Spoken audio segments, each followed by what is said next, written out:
Welcome back to another episode of the Posted Podcast. I'm your host, Kazzandra and today I'm joined with my co-host, Samantha Delgadillo. Hi, Sam. Hi, Cassie. How are you? I'm good. I'm so glad to be back for another episode of Posted Podcast because today we have a very special guest here with us. We have our PSJA Early College High School Principal, Dr. Rowdy Vela. How are you, Dr. Vela? It's so glad to have you on the show today. Yes. I'm good, Samantha and Cassie. I'm glad to be here. I'm a little bit nervous, right? But it's wonderful to be part of this podcast.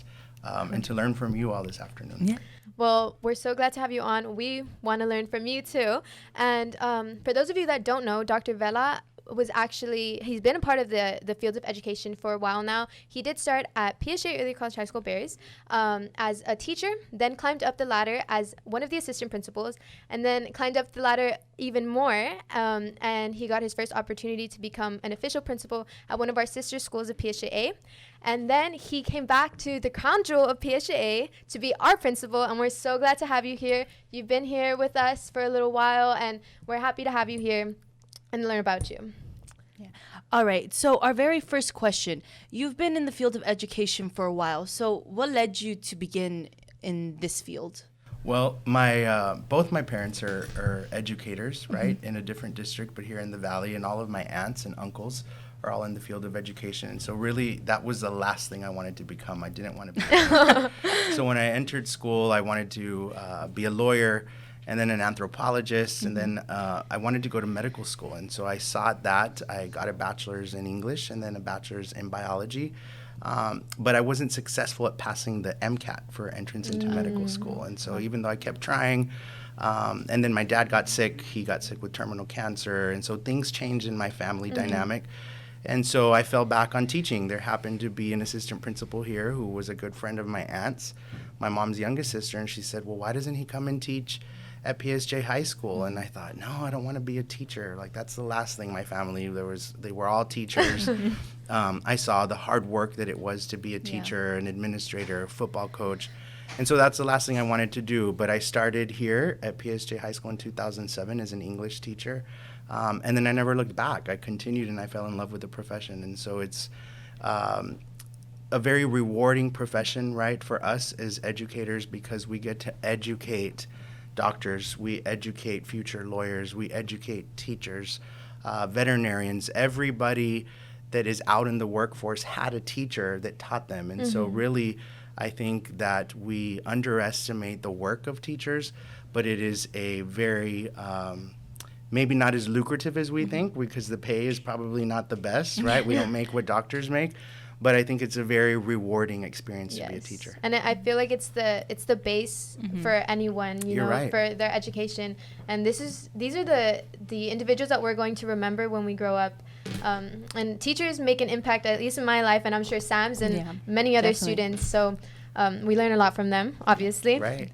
But yeah, so your title is Dr. Rowdy Vela. So what led you to pursue your doctorate's degree? Well, that's a good question, Cassie. As I started in the classroom as an English teacher and then a Read 180 teacher, and then working with emergent bilinguals later in my teaching career, I knew from the beginning that I wanted to go into administration. I saw the work that administrators did here at PSJ High School. The principal then was Corina Ramirez, and was a very transformative leader here at the school in changing the culture and in changing the academics of the school, and then going into Mr. Blaha, Dr. Nora Rivas Garza, Dr. Alejandro Elias, right? I worked under all of them, and so it was a real eye-opening experience for me, and so their leadership gave me the opportunity to want to go back and be an administrator. And so after that, I got my master's degree. And then I just wanted to continue going to school, right? Sometimes you take breaks and you think like, no, I don't want to go anymore. School's a lot of work and it's expensive. But I think the more that you advance your career, right, at the doctoral level, really, which is the highest level that you can get in any field, right, the learning opportunity and the knowledge base that you're able to come back and give back and teach others, right? And mine was in educational leadership. Is in teaching others to be leaders and giving them the opportunities. And that's what really sent me back to school. Well, you definitely show those leadership skills here. We've seen a lot of changes, but good changes to the campus. And so that's awesome. That's amazing. We see that in you. All right. I want to touch back to your father. So I don't know if most of you know, but Dr. Vela's father is Robert Vela, which he was a head football coach at Edinburgh Bobcats. And shortly after, he got a school recognized and named after him, as we know as Robert Vela High School. Right. So obviously your dad had to have a huge impact on you, and you said he was also an educator, so it kind of led you to become an educator in a sense. Yeah. Can you talk more about that? I'm glad that you asked that because his leadership and his experiences were one of the reasons why later I understood why I became a teacher. And so my dad, Robert Vela High School, is named after him, as you mentioned, Sam, right? And that's a real big honor for our family. But my dad really believed in students. He believed in giving students opportunities, right? He would tell us sometimes that, you know, gang members would try out for the football team and they didn't think that they could be a part of it, but he would tell them, come out and play and maybe you'll like it, and really motivate them to be a part of that. And he changed their life, right? And really that's what we aim to do as educators, as coaches, is sometimes students don't feel like they can fit in or they're a part of the school. And that's really our mission, is to accept everyone, right, and have them be a part of, so that they feel part of something. And that changes their trajectory, and it could change their life. And so my dad believed in that and was a big believer in that and in supporting students, right? And so I think those were some of the things that I took away from his leadership as a coach and as an educator, and the same things that I believe in now that I'm an educator here at PSJA High School. Yeah. And both your mom and your dad are both educators, but your dad was more in the sense of like athletic education, right? And your mom was more in the sense of academic Correct. education. So Right. it's safe to say that you went down the academic path. Yeah. Were you ever an athlete, or did you ever feel the pressure to be an athlete in high school? I was not an athlete. Looking back, I wish I would have played football because I see how exciting it is, right? Or I wish I would have played a sport. But I have 4 brothers, and none of us were athletes. Oh, wow. Really? Yeah, none of us were athletes, and Wow. my dad was a big-time football coach, right? Going to the state semifinals with the Edinburgh Bobcats in 1997, and then being successful later, right? And so we weren't, and so there was never any pressure from him that we needed to be a football player or join sports. I was in band. I played the saxophone. I was in yearbook. I was a yearbook editor. I was in National Honor Society, Student Council, and did those things, even though, you know, it didn't really spark an interest in me to be in athletics. But now looking back, I think I would have enjoyed being a part of that team, right? We know how exciting it can be, Friday night football games, right? And the rush and the excitement of the community behind the football team, and getting to experience that, I think is could be important for some people's lives. And so if I had any regrets, I think, from being younger, it might have been wanting to have been a football player, and maybe my dad wanting me to have been, and he never pushed us to be, but I think probably deep down he would have liked for one of us to have been a football player. I mean, And that so- would have been nice to Yeah. see your son on the field. Well, my parents were athletes, and none of Really? us, none of my siblings, Really? including me, are athletes.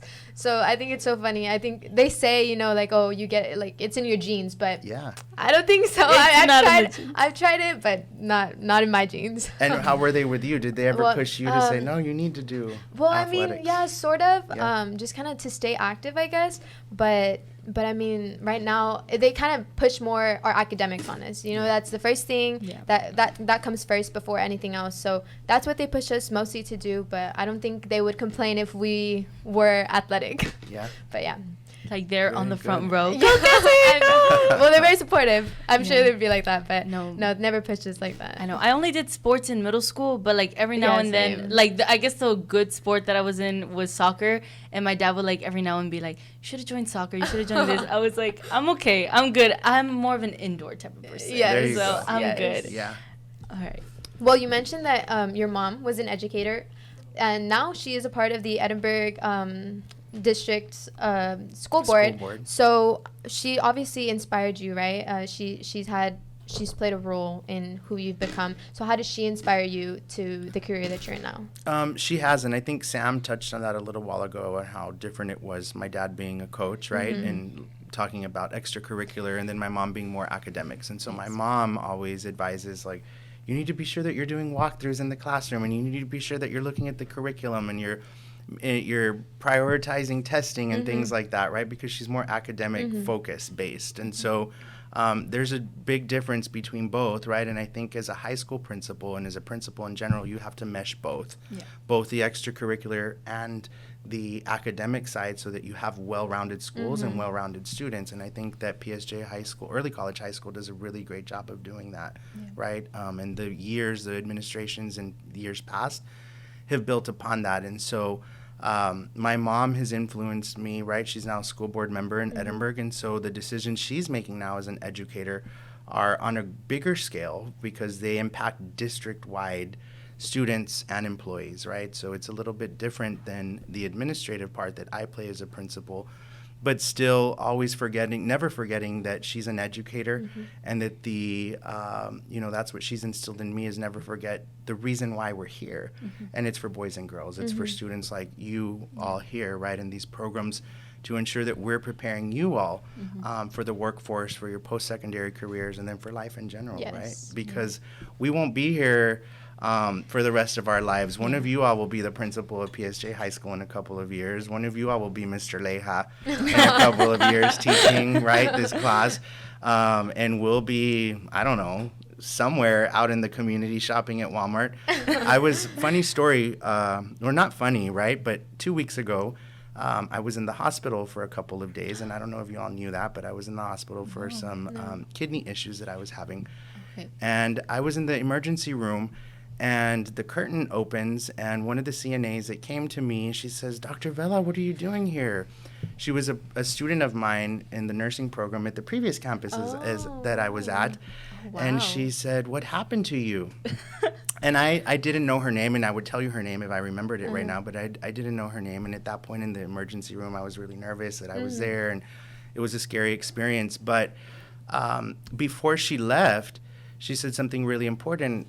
She said, "Well, it's good to know that after the years that you gave back to us as a principal, that now I'm able to give back to you and take care of you now that you're in the hospital," so right? Amazing. And I would never have thought that because we go about our daily lives and we never think that we're going to see you all after, right? After you graduate, but now she's a CNA at DHR Hospital, and so that was really nice to see, right? Yes. And being able to help us back. So. It's like a full circle it moment. Is. And Yes, it's good. Sam, you're right. And I feel like, and going back to what you mentioned about your mom saying that you need walkthroughs, academics, like she's more on the academic side, but I feel like you said, it's important to also view like the different programs that we have, extracurricular activities, because I feel like with a lot of students, yes, academics is important, but I feel like extracurricular activities usually drives the academics. Absolutely. Because to be in extracurriculars, you need to pass. So obviously they're going to put their all into passing. And it feels good to have like that academic validation and to just have that. And our extracurricular activities is kind of in a sense what builds our character and really leads us to like what we want to do in life. Yes, and I think it's important. Yeah, we get to learn new skills. For example, here, the TV production club, and the teachers, we even get to build closer relationships to the sponsors, the teachers of those clubs and organizations. So it's super cool. Like Sam said, you go full circle. You know, really we'll see Mr. Leja hopefully after we graduate. You know, get a career, all of that. But yes, it's you're going to be circle. calling him and asking him for help, right? When you're the teacher. Like, Leja, how do I edit? Help me, please. Yes. Well, another question that we have for you are, what are some personal goals that you have for your education and your career? You have the highest level that you could get for education-wise, your doctorates, but what about your career? Well, I really enjoy being a principal, and particularly a high school principal. And so I'd like to do this for a couple of more years. The reason behind me going back to school to get my doctorate and my superintendent certificate, right, which I got at the same time, was to eventually become a superintendent of schools. And so I think that in, the next 5 to 8 years, that's a personal goal of mine. But before I even look that far ahead, I really enjoy being a principal. And I think that the part that I enjoy most is working with students and working with teachers, because we know that once you get to central office, that student component is kind of gone, right? And you're working just with adults. And so before, as an assistant principal, I worked mostly with students coming in and out of the office, student organizations, and still led a department, right, with teachers, but it was a small amount of teachers. It was maybe 15, right? At that time, I was leading the social studies department. as a principal, you lead the entire school of staff, which is teachers, custodians, clerks, cafeteria, everyone, plus the students. And so as you keep on moving higher, the student component starts to kind of go away, right? Because you're not involved with students as much. So I want to continue to be a principal because I think after that, you're not involved with students as much, right? And you're making decisions for students, but with adults. And so here at the high school and as a principal, you make decisions for students, with students, and with adults. And so the student component is still there. So not anytime soon. And I like that. And I think it's important for everything that you just mentioned, because we mentioned that you were a teacher, you were an assistant principal, you're a principal right now, and then your further goal is to become a superintendent. And I feel like that's really important because you were in that position, so you know everyone's like point of view. Yes. Right. So once you get to like the final level, you'd be like, okay, I kind of know what the teachers are thinking, so maybe we should do this to help them. I know what the assistant principals are thinking. Right. I know how it is to run the school. Like Right. you get a sense of everything that's going on. And Correct. And right now that you mentioned about having that student and teacher or student and principal interaction, I want to touch base a little bit on the Principals Roundtable that you Yes. brought to PSJA. Me and Cassie were privileged to be a part of that. Yes. And I think it's such a good component because I feel like our voices are heard. So what was the thought behind that? Why did you create the Principals Roundtable? Did that come from also your previous school that you had?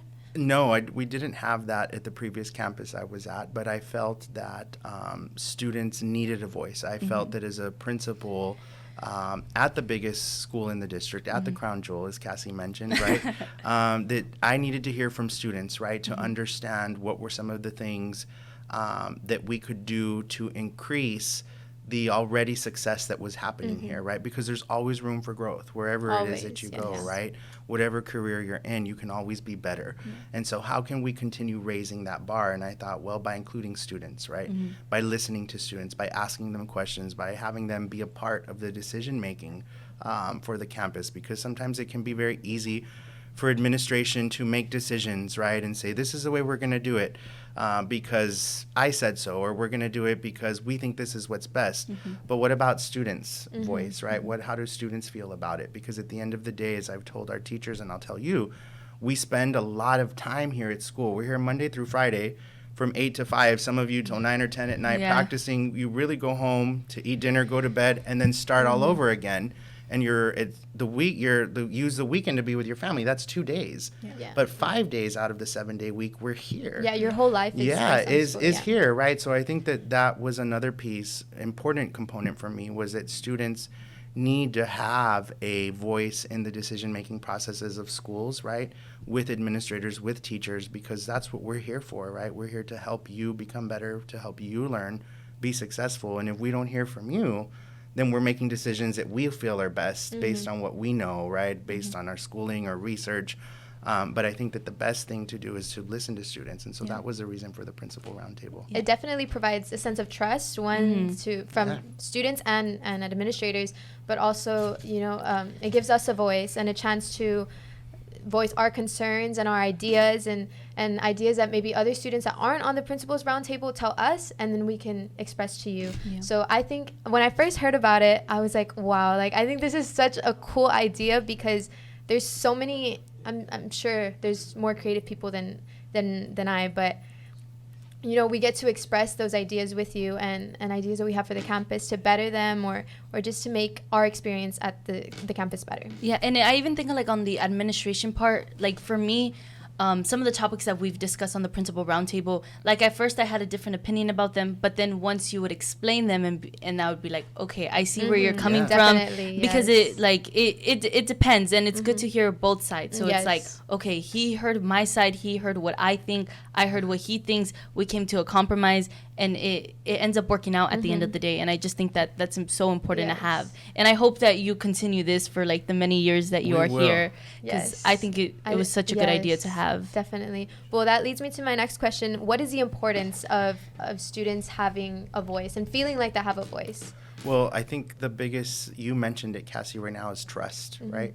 When students have a voice, they feel like they can be trusted, Mm-hmm. not just amongst themselves, but by teachers, by administrators. And I think that by having a voice, they feel like they have a seat at the table, Mm-hmm. right? That they're helping make decisions for themselves, for their learning, for their parents, for their community, for their school, for the betterment of their future. Mm-hmm. And so the more that we give students the opportunity to have a voice, to speak, to be a part of meetings, to be a part of principals roundtable, to be a part of the different organizations on campus, to be a part of, sometimes people say, well, we challenge ideas, or the student is challenging this. It's okay to challenge sometimes, right? It's okay to say, well, I don't agree with that. Mm-hmm. Well, why don't you agree with that?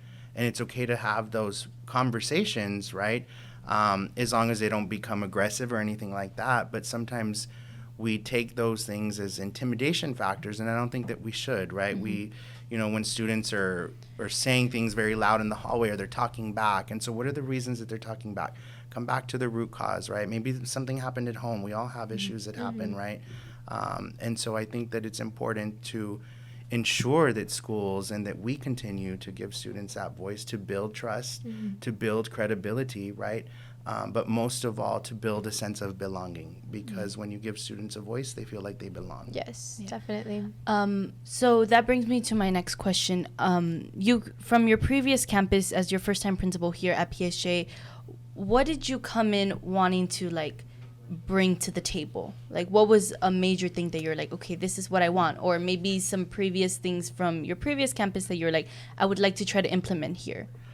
Well, a lot of the things that I implemented at the previous campus that I was at, I learned from here. Okay. And so I took a lot of those things to that previous campus and helped change that culture. And so that was successful. So coming here, back to PSJ High School, right, the crown jewel of PSJ and the most amazing high school in the district. Yes. In the valley. In the valley, yeah. It was a little bit challenging for me to say, well, what would I come back and do differently here, right? And I still haven't figured that out. I've been here since September. I don't know math, so that's what, September, October, November, December, January, 5 or 6 months that I've been here, right? And I still haven't figured that out because there's so many wonderful things that happen here. There's a great group of student body that's here, right? And I'm sitting here with part of them today, with all of you that are part of this, right? There's a great group of teachers that are here. And so it's difficult to, once a school is here, how do you continue to move it forward? But I think that you continue to move it forward by being supportive, by being innovative, right? By not saying, well, let's revert back to old ideas, or let's revert to things that we used to do in the past, but be open-minded to, you mentioned earlier, Sam, also safety, right? How do we ensure that we keep people and students and staff safe here, right? And to raising that bar. And so how do we raise that bar? By student voice, by asking, what can we make things better? I know at the principals roundtable, that first meeting we had in the beginning in October, some of the students said, well, we saw that at the previous school you were at, there was a lot of student-based or student recognition on social media, and there was a lot of posting of students on social media.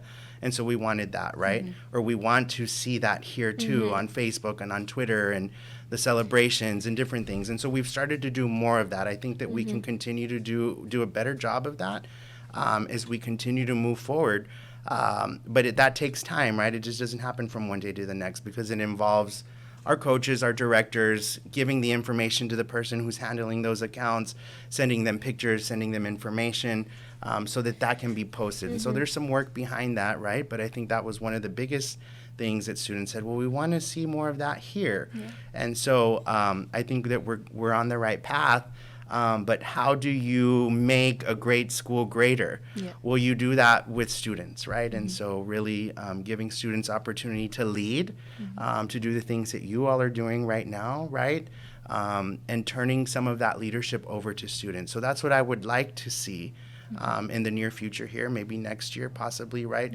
Where students are, the school is not entirely student-led, but there's more student-led opportunities for students in the school, right? Yeah, well, actually, this year, or I guess next year, but they're preparing for next year, they're starting to implement underclassmen classes. So, for example, freshman class and sophomore class are going to be some new opportunities that students can take part in and have their voice heard and their ideas heard as well, and implemented hopefully. So I think that's awesome. We're headed towards the right direction, towards the goal of, a partially student-led campus, right? So I think that's awesome. Yeah. Yes. And one of the new things that you added to PSJA that we had never had before was the PSJA Diamond Queen pageant. Yes. So I know, because I participated in that, but I know everything was like super fast-paced just because, whoever the winner was, which was Miss Haley Garcia, she won. We wanted her to give like enough time to reign, like her school year, you know? So that's probably why it happened so fast. But you could have just easily waited till next year. So why did you decide to do it this year? Well, I felt it was important to do it this year, and you're right. It was very quick, right? Yes. It was fast, and the interest was built very quickly, and then the production, and Mr. Leja was a really big part of that, right, and making sure that everything went well. So thanks to him, Ms. Gonzalez, Ms. Gina Villarreal, Bianca Gonzalez, Monica Acevedo, Ms. Almaguer, all of you all who helped put that on. But it was important for me to do that because I felt that it was something new. It was a new tradition, and 2 other high schools in the district were doing it. And I felt I had seen that at those other 2 high schools, it was giving young ladies opportunities to feel validated, to feel like they were a part of something, right? And much more than that, that there was a scholarship. It's a scholarship pageant behind it, right? And so that was going to be motivating to them to use those monies for a post-secondary career, or if they wanted to go into future Miss Texas or Miss USA or anything like that, right? If they wanted to continue with that pageant. But I think that those type of pageants, and I don't know if you would agree, Sam, because you were a part of it, but it also builds motivation and teamwork between you all, right? It builds different skill sets, right? Motivation, taking care of yourself, right? The way that you look, appearance, the way that you speak, all of those things. And I think that as we continue to move forward, I think it's a good thing for the campus. And I think that a lot of the schools in the district, if they haven't implemented it, should do that, because I think it gives you a more sense of pride, a more sense of motivation, right? And really in believing in yourself, right? Confidence. And confidence. Right. Yeah, you're right. Confidence. And so I think that was the reason why. Yeah. Yeah. It was a hectic week, but it was really fun. I enjoyed it.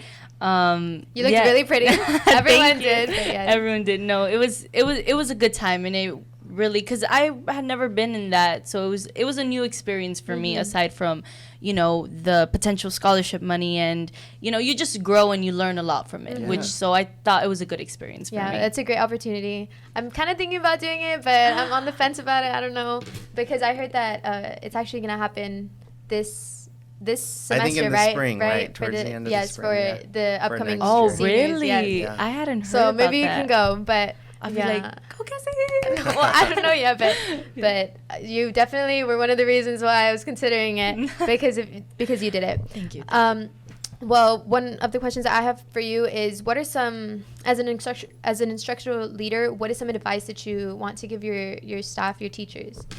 Well, the advice that I would give them is to continue doing the great job that they do, right? They're very prescriptive in the work that they do with the students, not just academically, but in fine arts and CTE and athletics, to continue that passion. I see a lot of passion behind all of our teachers, right, and wanting to come to work every day, and ensuring that they give their best to our students. And so for that, I'm grateful, and I'm blessed to be the principal of a campus where teachers really care about their students, right? They care about your well-being, your social health, your emotional health, but also your academic success. And so I think that when you have teachers at a campus that do that, it makes everybody's job a lot easier, right? It makes it a happy place to come to, a good place to come to. And so for that, as I mentioned, I'm very thankful to them for that, and blessed to be working here with them. Awesome. What is the importance of our custodial staff? They stay after school super late to clean the classrooms, clean the campus, make it look beautiful. So what is the importance of that? Well, they're really big component to the success of a school, right? Because that's the first thing that visitors notice when they come into a school is the cleanliness, the organization, what does it look like? And I think that that's something that you all also appreciate as students, coming into clean classrooms, right? Coming into nice smelling buildings, making sure that the outside, the landscaping is well kept, right, and it's nice, right. There's not dead grass, there's not dead trees, there's not things that could get in the way or be hazardous for you. And so I think that our custodians do a wonderful job of making sure that the crown jewel looks the way it does. Yeah, and stays a jewel. I know that when I went to the previous campus I was at as the principal, I would talk to the custodial staff about how amazing the custodial staff was here and how they would wax the floors once a week, right? And that during the break they were ensuring that the classrooms were painted and all of these things for students. And they really cared about that work. And so I think that a custodial staff is really important to a school. They understand their role, that they're a part of all of us. Sometimes they might feel like, well, I'm not a teacher. Well, we're all part of a team, regardless of our title, regardless of our education, right? We're all part of a team that work together for the betterment of this school, and it takes everyone working together. But they're very hardworking at PSJ High School, our custodial staff. They're very friendly. They do a great job. They're willing to go above and beyond for students and for staff here at the high school. And so I want to thank them, too, for the work that they do. Thank you to them as well. We want to thank them. Thank you for keeping our school clean and nice. It's nice to walk into a what's the like word? a clean fresh campus. school every day. It definitely helps you keep motivated as well because you walk in, even from the start, you get into campus and the landscaping, as you mentioned, is beautiful. And then you walk into the campus, it's clean. And to me, that makes me motivated, a clean environment, a clean setting. Right. It helps me stay motivated. Yes. Right. And, okay, with the recent pandemic that just happened, thank goodness we're kind of out of it. I mean, it's still kind of going around, but we're good. Yes. With everything that has happened, how important is the nursing staff now? It's always been important, but, like, right now, after everything that's happened, how important is it? Well, I think that they're a very important part, right? Yeah. Because they're able to troubleshoot and triage the different things that were happening during the pandemic, when the school was shut down, when students were coming back, with the cases that they were having to input right into the COVID system, and doing the what is it called? The checking of students, right? And the ensuring the contact tracing, right, of students when they were sick in the classroom, and disinfecting the classrooms. And so they were a big part of that. And that takes a lot of work. Contact tracing with the district was a big deal, because they had to figure out who was sick in the classroom and who were they around, contact those parents. Those parents had to make a decision if they wanted their child to stay home or not. The same thing with adults. And so they were a big part of that, aside from what they were already doing with dealing with students who were coming in for, a cough or a fight or under the influence, or different things that they do on a daily basis. And so the nurses here, Nurse Dora and Nurse Monica, Nurse Elizondo and Nurse Hinojosa, are amazing. They were here when I was here as an assistant principal, and they're still here, so I'm glad that they're here. But they're very supportive of PSJ Early College High School, of you all as students.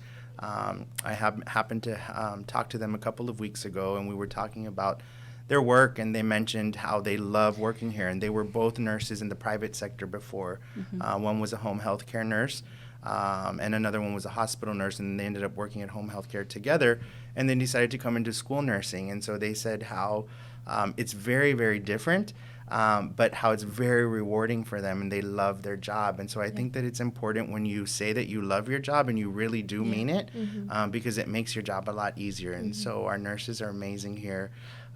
They're very supportive, right? They always ask me, do you feel okay? How's your blood pressure? Do you want us to come and check it? And they're like that with everybody. And so I think that that's important, because people feel safe here at PSJ Early College. And I feel like they're the ones that are always putting their lives at risk, especially with the whole pandemic. It's they're the first ones you go to, and they are the first ones that you probably give contact to. So it's nice to know that we have people that we can trust, and people that know how to do their job, and we can go to them if we ever feel bad or like we don't feel good, Well, actually, we competed for BPA Business Professionals of America, and we did a story about COVID and the workforce and all that, and we interviewed them, and Nurse Elizondo was telling us that she had to get sent to another school or another campus to help them out during COVID. And then she was also, balancing the stuff that was going on our campus with COVID as well. So they take on a lot of roles and a lot of